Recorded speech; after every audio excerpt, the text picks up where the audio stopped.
I need you to pretend to love me for 3 months. She came to me with a contract, her eyes full of someone else. I knew she was looking through me at the ghost of past love, an illusion she could never have. But she didn't know that the illusion was me. 3 years ago, I left without a word. Now, I was back with a different name. As I signed a contract, I wondered how long it would take for her to finally see me for who I really was. I stared at the agreement Claire Emerson pushed across the table. Standard printer paper, Times New Roman, size 12 font. Cold. Impersonal. It spelled out the terms for Party A and Party B, rights and obligations. The core of it was simple. I, Ethan White, was to play the role of her contract husband for a period of 3 months. The compensation was obscene, enough for a regular guy like me to skip the next 20 years of hustling. She sat across from me, a faint trace of pink lipstick left on the rim of her coffee cup. During this time, you'll be required to accompany me to all family gatherings and necessary social functions. In front of others, you need to act like you're in love with me. When she said the word love, her eyelashes fluttered. Her gaze landed on my face, but it felt like it was passing right through me, fixed on something far away. I knew who she was seeing, a shadow she'd carried in her heart for a long time. Me. But it was a me from 3 years ago. Back then, my name was just not Ethan White. I was the broke kid from the old neighborhood who got into a fight for her, the one who sat with her on a rooftop and watched the stars. Then I left. Not a word, not a note. Now, I'm back with a new identity, sitting right here.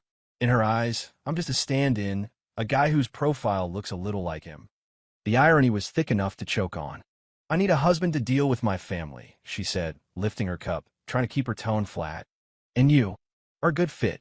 I didn't answer right away. My fingers traced the cool edge of the paper.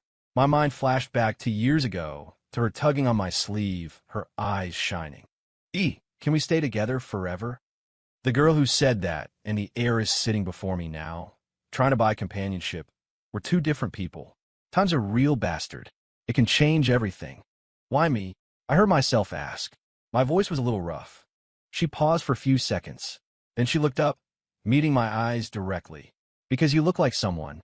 Your mannerisms, the way you talk sometimes. Especially the line of your jaw from the side. She hesitated, as if searching for the right words. Looking at you, it makes things a little easier. Her words were like a tiny needle, a small, irritating prick. It didn't hurt, but it stung. I almost asked her, Claire, look closer. I am him. But I swallowed the words. It wasn't time. Not yet. I picked up the pen, and in the space for Party B, I signed Ethan White. The pen strokes were heavy. Deal, I said. The paperwork was handled quickly. It was an overcast day when we got the marriage certificate. Claire glanced at it once before shoving it into her purse, her expression unreadable. You'll stay at my condo. The guest room is ready for you, she said as she drove, me in the passenger seat. The car smelled of her perfume, a light, cool scent, like fresh-cut grass after the rain, with a hint of distance. We didn't speak the rest of the way. Her condo was huge, decorated in a minimalist, cool-tone style. It was sparsely furnished, which made it feel a bit empty. She pointed to a room. You're in here. Then she pointed to the master bedroom. I'm over there. The boundaries were drawn, sharp and clear, about what I expected. I brought my single duffel bag inside. The room was nice, with an en-suite bathroom, a major upgrade from the tiny, run-down studio I was renting. Here's the schedule, she said, handing me a tablet. My plans for this week and the near future are on here. The events you need to attend are marked in red. Also, she added, don't screw up in front of my parents. I nodded. Got it. She seemed like she wanted to say something else, but her phone rang. She walked out to the balcony to answer it. Her voice drifted back, laced with a bit of impatience. Mom, I met him, he's nice. Yeah, I know. I stood in the middle of the room, feeling out of place. It was a strange sensation, legally living in a woman's home, but feeling like a temp actor waiting for the director to yell action, so I could start performing my part as the loving husband. She came back inside after the call, not looking pleased. We're having dinner at my parents' house tonight. My dad wants to meet you. She looked at me. Are you ready? I forced a slight smile. What do I need to prepare for? For example, they'll probably ask how we met. We'll say, a mutual friend introduced us. What do you do for work? I'm a freelancer. I take on graphic design projects. That part, at least, was true. She looked me up and down. That outfit won't work. It's too casual. She glanced at her watch. Let's go. I'll take you to buy something decent. Her tone left no room for argument. Fine by me. The sponsor has spoken. I followed her out the door. Lesson 1 of being a stand-in. Start with the packaging. She took me to a boutique on Oak Street where I didn't recognize any of the brand names. Everything just looked expensive. She was a fast shopper, her fingers gliding across a rack of clothes before pulling out a few items. Try this. And this. She shoved the clothes into my arms and pushed me toward a fitting room. I came out wearing the first outfit. She was sitting on a plush sofa and looked up, her brow furrowed slightly. No, change. I went back in and changed again. This time, she stood up and walked over, adjusting the collar of my shirt. Her fingers, cool to the touch, brushed against the skin on my neck. She was standing close, and that cool, grassy scent of her perfume was stronger. But I could tell her focus was entirely on the clothes, not on the man wearing them. Turn around, she said. I turned. It's okay, she said, taking a step back. The shoulders are a little tight, though. She muttered to herself, You're a bit broader than he was. He, of course, meant me. I laughed bitterly to myself. It's been 3 years. I'd better have changed a little. We settled on a few outfits. She paid with her credit card without batting an eye. The total was more than I used to make in several months. I felt like I was wearing a costume as I got back in her car, a whole new skin. That evening, we drove out to her family's mansion in Winnetka. Her parents were polite, but their politeness was layered with scrutiny. Her dad asked about my family, my career prospects. I stuck to the script we'd rehearsed, answering with a calm confidence I didn't entirely feel. Claire sat beside me, occasionally jumping in. Ethan is very creative. He's building his own business, so his schedule is flexible. As she said this, her hand rested naturally on my arm, a performance for her parents. The muscles in my arm tensed at her touch. She must have felt it, because she quickly withdrew her hand. A good actress, she knew when to hold back. During dinner, her mom put some roast chicken on her plate, then added a piece to mine. Claire's been spoiled by us. You'll have to be patient with her from now on. I nodded. Don't worry, ma'am. Under the table, Claire kicked me gently. It took me a second, then I corrected myself. Mom, don't worry. Saying the word mom felt foreign and stiff on my tongue. Her parents exchanged a look and smiled, not pressing the issue. I guess I passed that test. On the way back, she drove, looking tired. You did all right today, she said, a rare compliment. Thanks, boss. I watched the city lights streak past the window. The city was so big, and we were like two separate islands, temporarily brought together by an absurd agreement. From now on, in front of my parents, call them mom and dad. Don't mess it up. Okay. And, she said, turning to me at a red light, I have a college reunion next week. You're coming with me. More acting. What do you think? She raised an eyebrow. Article 3 of the agreement. Fulfill all public spousal duties. And try to smile more, she added. He used to smile a lot. The light turned green, and she faced forward again. I leaned back against the seat and didn't answer. The smiling, she remembered, died 3 years ago. The reunion was in a private room at a high-end restaurant downtown. The moment we walked in, a wave of noise and energy hit us. The room was full of well-dressed men and women. The chatter died down for a second as they saw Claire walk in with me, and all eyes turned in our direction. Curious glances, probing stares, and a few that were just looking for gossip. Claire, who's this? Aren't you going to introduce us? A woman in a sequin dress spoke up first, her eyes scanning me from head to toe. Claire put on a perfectly measured smile and looped her arm through mine. This is my husband, Ethan White. Wow, you really got married? I heard rumors, but I didn't believe it. When did this happen? You kept it under wraps. Congratulations. A chorus of voices washed over us. I could feel Claire's hand tighten on my arm. She was nervous. I played my part and smiled, nodding at the group. Hi, everyone. After we sat down, the questions kept coming. So how did you two meet? Who asked who out? Claire glanced at me, signaling that I should answer. I picked up my glass of water and took a sip. A friend set us up, I said, then paused. I guess you could say I pursued her. Under the table, Claire gave me a light kick, as if to say, good answer. Oh, so what do you do, Ethan? You must be something special to win over our beautiful Claire, another man, this one with glasses, asked. His tone was a little off. I'm a freelancer. I do some design work. My voice was even. Oh, freelance is nice. Flexible, the man with glasses said with a noncommittal smile. Just then, a man who had been quiet in the corner looked up and studied my face. Hey, this might be out of line, he said, pushing his glasses up. And no offense, Ethan, but you look really familiar. Something about you. It reminds me of someone we used to know. He looked at Claire. Claire, do you remember the guy who... Well, the guy who disappeared. The room went quiet. Several people's eyes darted between Claire and me. The smile on Claire's face faded. She said nothing. My stomach dropped. Here we go. I put down my glass, my voice low but clear enough for everyone to hear. Who's that? I put on an expression of mild curiosity, mixed with just the right amount of confusion. I looked at Claire. A friend of yours? I don't think you've mentioned him. Claire took a deep breath. When she looked up again, her composure was back. An old classmate. We lost touch a long time ago. She expertly changed the subject, raising her glass. Come on, everyone, let's not just talk. Let's have a drink.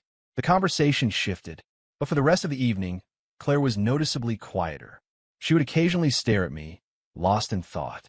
I knew that name had dredged up memories for her. By the time the party broke up, it was late. A cool wind had picked up outside. She tossed me the car keys. You drive? I'm a little tired. I caught them and held the passenger door open for her. She slid in, leaned her head against the backrest, and closed her eyes. We drove in silence for a while. The radio was playing some old, melancholic song. Ethan, she said suddenly, her eyes still closed. Yeah. Have you ever had someone that you desperately want to forget, but you just can't? My grip tightened on the steering wheel. I guess so, I said softly. She didn't press further, as if she'd only been thinking out loud. After a long pause, so long I thought she'd fallen asleep, she whispered, almost like a sigh, the back of that guy's head. It looked so much like him. I didn't respond. I was focused on driving, keeping the car steady. Let look like him. For now, I was Ethan White. Life under the contract was calmer than I expected. Most of the time, we did our own thing. She was busy with her company, gone from early morning until late at night. I worked from home on my design projects, tapping away at my laptop. On the rare occasions we had to appear as a couple, we slipped into our roles as the loving husband and wife with practiced ease. Our performance was getting better and better. At her dad's birthday party, I'd put food on her plate, and she'd smile at me. Everyone around us would comment on what a beautiful, happy couple we were. Only we knew that the moment we were behind closed doors, we were just roommates, and not particularly close ones at that. Sometimes she'd come home late from work and find me asleep on the living room sofa, my laptop still glowing. She would gently shake me awake. Go to bed. You'll catch a cold out here. Her voice was flat, like she was reading from a manual. I'd rub my eyes, mumble an okay, and carry my laptop back to the guest room. The only thing lingering in the air was the faint smell of wine or perfume from her clothes. We'd pass like ships in the night, leaving no trace. But there were exceptions. Like the night of the thunderstorm. The thunder was so loud it shook the windows. I was half asleep when I heard a soft, persistent knocking at my door. I got up and opened it. Claire was standing there in her pajamas, clutching a pillow. Her hair was a mess, and her face was pale in the dim light of the hallway. The thunder, she said, her voice hoarse. Can I stay in here for a little while? I paused for a second, then stepped aside to let her in. She didn't get on the bed or sit in the chair. She just sank to the floor, sitting on the rug and hugging her knees. A flash of lightning lit up the room, followed by a deafening crack of thunder. Her shoulders trembled. That's when I remembered. She was terrified of thunderstorms. Years ago, on a night just like this, she had run to my place, soaked to the bone, looking like a scared kitten. I had held her then and told her not to be afraid, that I was there. Now, I poured her a glass of warm water. Here, I sat on the floor a few feet away from her, giving her space. Thanks. She clutched the glass, her fingers white. The only light in the room was a small night light, casting long shadows. The thunder rumbled outside. We sat in silence for a long time. After a while, the thunder softened to a distant rumble, and the rain became a steady drumming against the window. She seemed to have calmed down. When I was a kid, she began, her voice low, there was a storm once. I was home alone, and the power went out. I was so scared. I've been like this ever since. I knew about that time. Her parents had been fighting. They both stormed out, locking her inside by herself. She had called me, crying, saying, I'm scared. I climbed through her window and stayed with her all night. She probably thought I didn't remember any of that. Or rather, she assumed that this Ethan White could never have known. It's over now, I said, keeping my voice as neutral as possible. She turned her head, looking at me in the dim light. Ethan, sometimes. She paused. The way you talk, it really sounds like him. Like who? I asked, playing dumb. Someone who was very important to me. She didn't elaborate. She put the glass on the floor and stood up. The storm's passed. I went back to my room. She walked to the door, then stopped. Thank you for tonight. Then she slipped out, closing the door softly behind her. The room was empty again, except for the faint, lingering scent of her perfume. I lay back down, but sleep wouldn't come. When you play a part for so long, you start to get confused. Which one was the real me? The Ethan White of today, or the E in her memory? 6 days ticked by. 1 month of the contract was gone. One afternoon, I was at home working on a design when the doorbell rang. The security camera showed an elderly woman I didn't recognize. She was dressed simply but neatly. I opened the door. Ma'am, can I help you? The woman looked at me, her eyes widening with emotion, her lips trembling. Is that you? It's Mrs. Peterson, from the old neighborhood. A cold dread washed over me. Mrs. Peterson. She watched me grow up, and she was one of the very few people who knew about me and Claire. I never thought she would find me here. My first instinct was to deny it. Ma'am, I think you have the wrong person. My name isn't... She frowned, stepping closer to get a better look. No, it can't be wrong. Your eyes, the scar on your chin. I'm the one who patched you up when you fell out of that tree. You're E, she insisted with the certainty of old age. I started to panic. Claire could be home any minute. She couldn't find out like this. Ma'am, I'm really not who you think I am. Are you sure you? Who is it? Claire's voice came from behind me. My entire body went rigid. Why was she home so early today? Claire walked up beside me, looking at the old woman with a questioning expression. And you are? Mrs. Peterson's face lit up when she saw Claire. Claire, it's you, isn't it? You've grown into such a beautiful young woman. Claire was even more confused now, looking back and forth between us. Do you know each other? My mind was racing, my scalp tingling. Oh, I think this woman has us confused with someone else, I said quickly, trying to give Mrs. Peterson a look that begged her to play along. Ma'am, were you perhaps looking for the Jacksons? I think they live in the next building over. Mrs. Peterson looked at me, then at Claire, and a flicker of understanding crossed her face. Her expression fell, and she sighed. Maybe my old mind is playing tricks on me. I've gotten the wrong person. She mumbled, giving me one last complicated look that made my chest ache. I'm so sorry to have bothered you, young man. She turned and shuffled away toward the elevator. Her shoulders were slumped. Claire watched her go, then looked at me. That was weird. She didn't seem to think much more of it and went inside. I stood at the door, watching until Mrs. Peterson disappeared into the elevator, a sour taste in my mouth. That night at dinner, I was quiet, my mind elsewhere. Claire spoke up suddenly. You know, that old woman called me Claire. She picked at her food with her fork. It's been a long time since anyone called me that. I just grunted in response. Back then, only my grandmother and... She trailed off, not finishing the sentence. But I knew who she meant. And only the people closest to her ever used her first name so familiarly. She pushed her food around her plate, then asked casually, Ethan, did you have any special nicknames growing up? My hand, holding my fork, froze. I looked up at her. She was watching me, her expression placid, but her eyes held something else, something searching. The air in the room felt thick, heavy. I looked back down at my plate. No, I said, I wasn't a very social kid. 7 the name, hung in the air between us, a needle that had just punctured the thin, fragile membrane of our pretend peace. Claire's hand was still outstretched, her trembling fingertips just inches from my face. She stared at me, her eyes wide, a chaotic storm of emotions swirling within them. Shock, confusion, disbelief, and a sliver of raw, cutting anger. What did you just call me? My own voice sounded raspy and foreign. I wanted to play dumb, but I knew it was useless. Her lips moved, but no sound came out. Then, she stumbled backward, hitting the shoe cabinet with a soft thud. "It's you," she breathed, the words forced from between her teeth. "It's really you."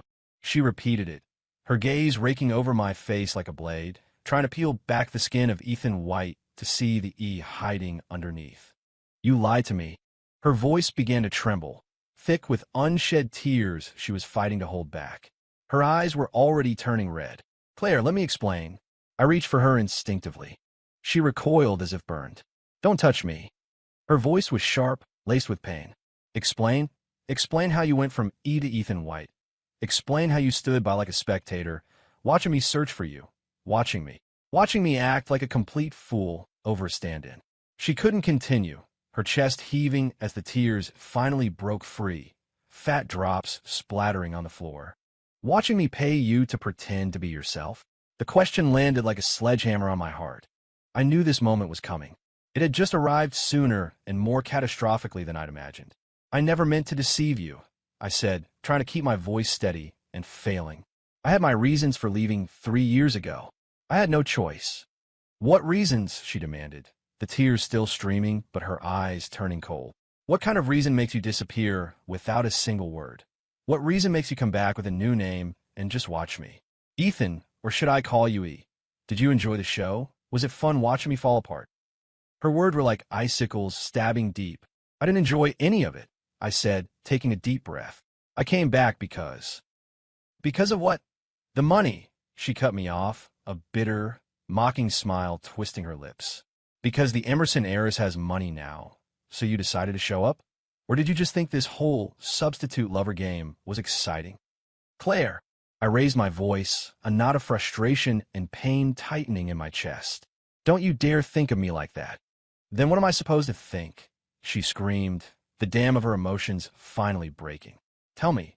I'm a joke. I looked everywhere for you. I waited for you for 3 years. I thought something happened to you. I thought you might be dead. And you changed your name. You were perfectly fine. And you have a nerve to show up in front of me with a different identity and watch me grieve for you. Watch me do all these stupid things for you." She rushed back into the living room, snatched the contract from the coffee table, and threw it at me. The pages scattered across the floor. "A contract marriage? Huh. How pathetic. I paid my long-lost love to play the part of my long-lost love." She laughed, but it sounded more painful than crying, her shoulders shaking. "Were you laughing at me this whole time? When you saw me looking at your face and telling you how much I missed E, did that give you a sick sense of satisfaction?" "No." I grabbed her by the shoulders, forcing her to look at me. "I was never laughing at you. Every time you mentioned, it hurt me more than it hurt you." She struggled against my grip, her nails digging red marks into the back of my hands. "Let go of me, you liar. Just listen to me." My hands tightened, my voice thick with a desperate urgency. "Did you know that my family was in trouble 3 years ago? My dad owed money to loan sharks, and those thugs found me. They said if I didn't pay up, they'd come after me. And they might come after you too." Her struggling stopped for a beat. She looked up at me through her tear-filled eyes. "I had no choice. I had to run. I had to hide. I couldn't even use my real name. I was terrified they'd use you to get to me, so I couldn't say a single word to you." I was breathing heavily, laying bare the humiliating truth I had never told a soul. By the time I clawed my way out of that mess, paid off most of the debt, I finally felt safe enough to come back. I just wanted to see how you were doing. And the first thing I see is you, looking to hire a stand-in. A bitter smile crossed my face, and my hands fell from her shoulders, all my strength gone. I saw how much pain you were in, and I thought, maybe if I could just be near you for a while, even as someone else, it would be something, a way to make up for what I put you through. Claire was stunned. The anger and scorn on her face slowly melted away, replaced by a complex, dazed expression. She looked from the scattered papers on the floor to me, her tears now falling silently. The only sounds in the living room were her choked sobs and the distant hum of traffic from outside. After a long time, she finally spoke, her voice raspy. "Why didn't you tell me sooner?" "At first, I didn't know how. Later, I was afraid you'd hate me." I answered honestly. "Seeing you in so much pain because of you made me even more scared to tell you the truth." I was afraid that seeing me would just bring all of that back. She was silent for a long time. Then she slowly knelt, picking up the scattered pages of the contract one by one. Her movements were slow, weighted with exhaustion. She placed a neat stack of papers back on the coffee table. Without another look at me, she turned and walked toward her bedroom. At the doorway, she stopped, her back still to me. "Ethan," she said, using my new name, "I need some space." "Okay." The bedroom door clicked shut. It shut me out, and it shut out the past, leaving it stranded with the present in the empty living room. I stood there, watching the closed door, feeling like I just lost a war. Everything ached. That night, separated by a wall, neither of us slept. The next morning, I heard the soft click of her bedroom door opening. I stood in the doorway of my own room, hesitating. She saw me and froze for a moment. Her eyes were slightly swollen, her face pale. Our gazes met and then quickly darted away. The air was thick with an awkward, suffocating silence.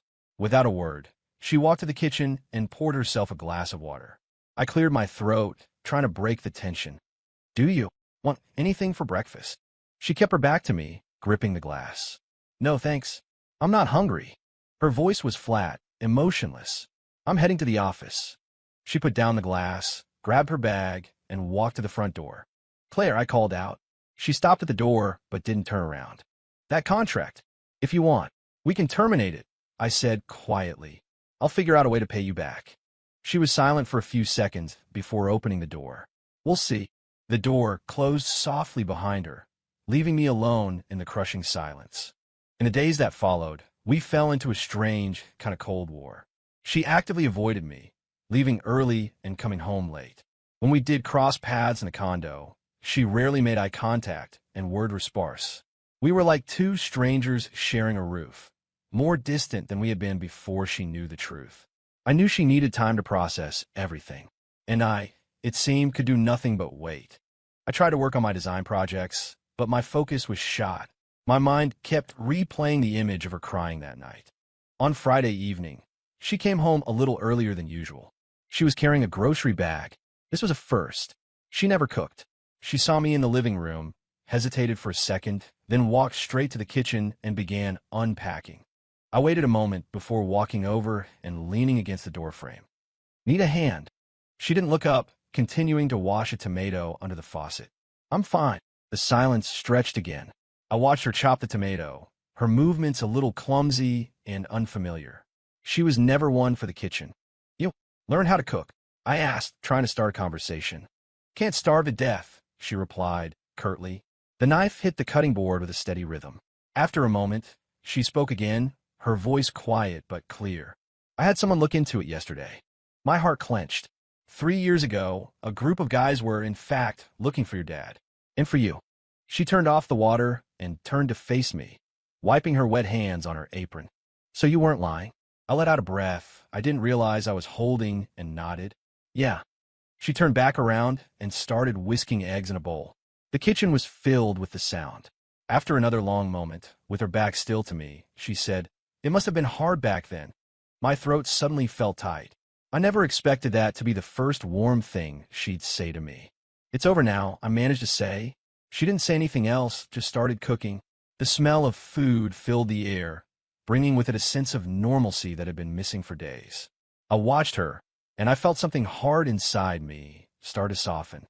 Dinner was quiet, but the suffocating tension had eased. I did the dishes afterward without being asked. She didn't object, just sat on the living room sofa, staring blankly at the TV. When I came out, drying my hands, she spoke. "The contract. We don't have to terminate it." I stopped, looking at her. She met my gaze. Her eyes were still complicated, but calmer than before. "The 3 months aren't up," she said, her eyes shifting back to the television. "And I still have to answer to my parents." "Okay," I replied. I knew it wasn't just about her parents. This was an olive branch, a truce that gave us both time to stand still and figure out what we were to each other now. Life returned to a semblance of normalcy, but something was different. She stopped deliberately avoiding me. Sometimes we'd watch TV together in the living room at night, still not talking much. She'd ask about my design projects. I'd ask how work was. We were like roommates again, but with a fragile, unspoken connection between us. That weekend, her mom called and invited us over for dinner. In the car, she reminded me, "Don't let anything slip in front of my mom." "I know," I nodded. This time, the visit felt different. Her mom held my hand and talked nonstop. She told me Claire had a stubborn streak and asked me to be patient with her. She told me about how Claire used to get sick all the time as a child. She even pulled out old photo albums, pointing out pictures of a little Claire with pigtails and a goofy grin.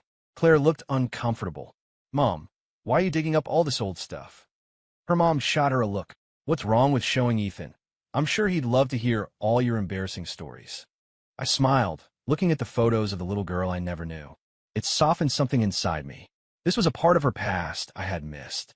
During dinner, her mom kept piling food on my plate. "Eat up, Ethan. You're too thin." Claire muttered under her breath. "Mom, he's fine." Her mom ignored her and ladled a bowl of soup for me. "You two should hurry up and give me a grandchild." I nearly choked on my soup. Claire's face flushed crimson. "Mom, what are you talking about?" On the drive home, she was still flustered. "That's just my mom.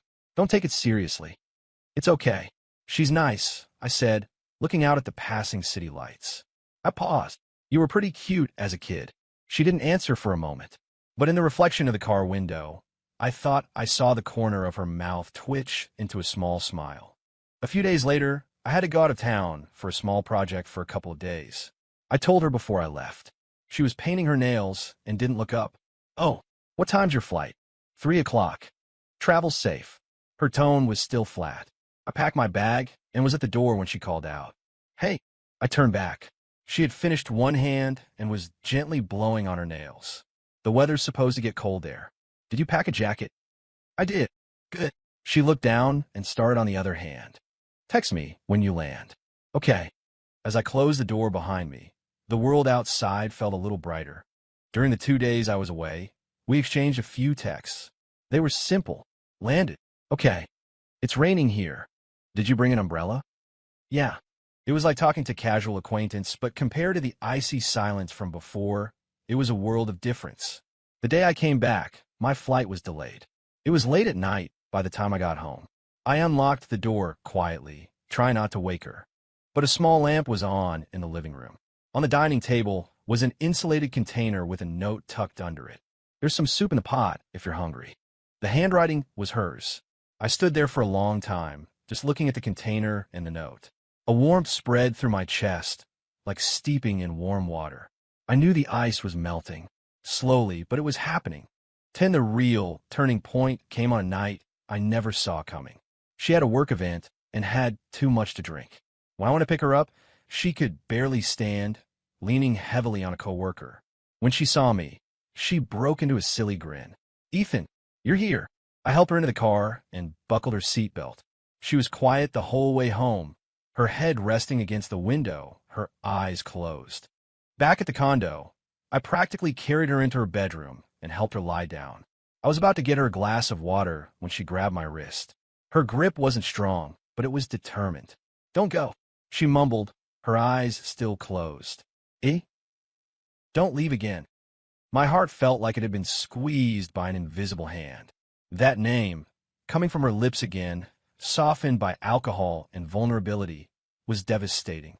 I knelt by the bed, looking at her flushed cheeks. "I'm not leaving," I said softly, gently brushing a strand of damp hair from her forehead. "I'm just getting you some water." She seemed to understand and let go. When I came back, I helped her sit up and drink a little. She leaned against me, quiet and pliant. After drinking, she didn't lie back down right away. She just stayed there, resting her head on my chest, and mumbled, "I think. I'm always a mess in front of you. The first time I got drunk, you were the one who carried me home. Remember?" I remember. How could I forget? It was her birthday. She'd had too much to drink with her friends and was crying, refusing to go home until I came to get her. I carried her on my back for what felt like miles. She alternated between crying and laughing, telling me, You're the best. That time, you were just like this." She murmured, snuggling closer into my arms, her voice getting quieter. "You even smell the same." Her words were like a feather brushing against my heart. I looked down at her sleeping face, so close to mine. Her long eyelashes cast soft shadows on her cheeks. The alcohol had melted away her usual pride and distance, leaving behind a soft, unguarded woman. The woman from my memories. In that moment, the contract, the lies, the stand-in, none of it mattered. All that mattered was her here in my arms, and the realization that I had never for 1 second stopped loving her. The thought was both bitter and intensely warm. I gently laid her back down and pulled the covers over her. I sat on the edge of the bed for a long time, just watching her. When I was sure she was sound asleep, I started to get up.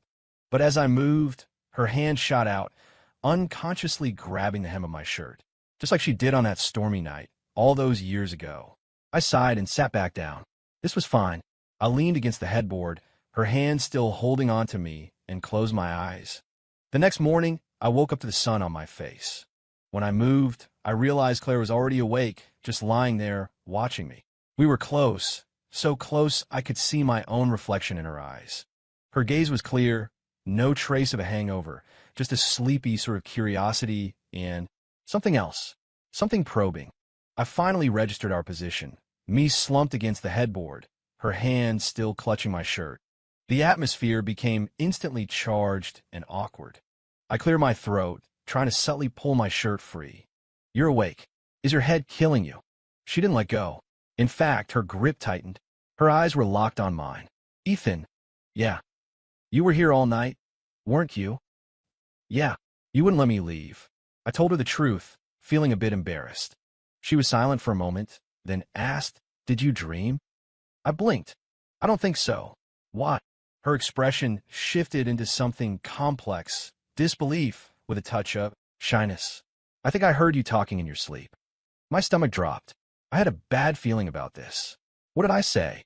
She propped herself up on her elbow, moving closer, and said, slowly and clearly, "You said, 'Claire, I love you.'" My mind went completely blank. Did I say that? How could I? Looking into her eyes, I knew I was caught. After all this time, all the pretense, it was over. Under her clear, steady gaze, I couldn't deny it anymore. I let out a resigned sigh and met her eyes. "Yes," I said. "Claire, I love you." Then and now. It never changed. After the words were out, I felt like a prisoner awaiting his sentence. How would she react? With anger? Scorn? Would she push me away again? Claire didn't say a word. She just looked at me, a light dancing in her eyes. Then before I could process what was happening, she leaned in and gently, softly, kissed me. It was a light, fleeting touch, but it sent an electric shock through my entire body. I froze. She pulled back a little, a blush rising on her cheeks, but her eyes were brighter than I had ever seen them. "You've owed me that," she said, her voice a soft, clear whisper that held the weight of years. "For 3 years. Ethan White, you liar. Your punishment is to spend the rest of your life making it up to me." Epilogue. We never mentioned the 3-month contract again. It expired and became void. I didn't leave, and she didn't ask me to. We went down to City Hall and replaced the hollow marriage certificate with a real one. This time, there was no contract. Only us. The sun was shining when we walked out. She kept looking at the new certificate, a smile playing on her lips. "Hey, Ethan." "Yeah." "You're officially Mr. Emerson now, you know," she said, her tone teasing and triumphant. I smiled and took her hand, lacing our fingers together. "Yes, I am, Ms. Emerson. I'm all yours." "We'll see how you do," she said, swinging our joined hands. After a moment, she asked, "By the way, that name you were using, Ethan White, where did that come from?" "It was random. My mom's maiden name was White. And Ethan." I paused, looking at her. "I guess I felt that getting a second chance to meet you was the greatest, most unexpected gift I'd ever get." She stared at me for a second, then broke into a radiant smile, her eyes curving into crescents. "You're so cheesy." After a beat, she added softly, "But I got the gift, too." Much later, I asked her when she had started to suspect it was me. Before Mrs. Peterson showed up? Or after? She was lying in my arms, lazily flipping through a magazine. "Honestly, I had a feeling for a while." "Oh, the way you'd look at me sometimes, it was different. And your little habits, the way you talk." She turned and poked my chest. "But the biggest clue was the night of the thunderstorm. When you told me, 'It's over now,' you said it exactly the way he did when he used to comfort me. Then why didn't you call me out sooner?" "Because I was mad," she said, glaring at me. I wanted to see how long you were going to keep up the act. I just didn't realize what a stubborn liar you are." I laughed and pulled her closer. Good thing I finally broke. And in the quiet light of that morning, I let the love I had buried for years come tumbling out. Outside, the sun was bright. The world was peaceful. We had taken the longest, most painful detour, only to end up right back where we started. Together.